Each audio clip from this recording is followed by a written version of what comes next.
fitted for the helm. Let me relate to one and all the story of a man, his work, and his call, of how he once stood and cocked his eye on the wooden frame that would be mine.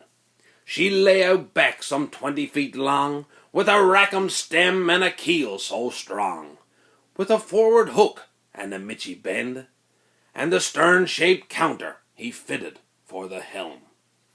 With back half bent he scratched his crown as he took each plank right from the ground.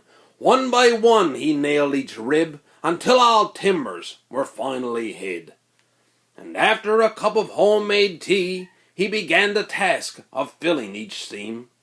With chisel and mallet he pounded away the freshness of oakum till the end of the day. Next day being fair and windy too, he tackled his grey mare and he wandered through. At last he came upon the merchant's store, where he purchased some goods, some paint, and a door. His boxcar now being filled to the brim, he headed home where his work was to begin. With brush in hand and paint so white, he painted the hull to keep her tight. Inside the frame he placed the bedding for his make and break, his gift from heaven. A house was then made to fit, with a sliding roof and a place to sit.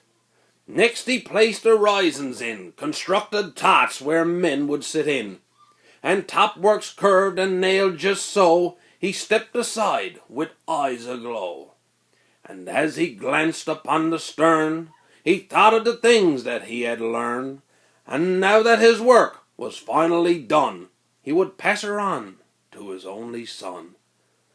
And now that he's old and feeble and weak, he gazes from the doorstep where he often speaks, where he and I discussed the days of how it was in so many ways.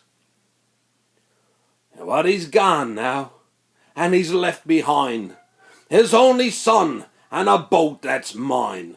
But I often think of the Mitchy Ben and the stern-shaped counter he fitted for the helm.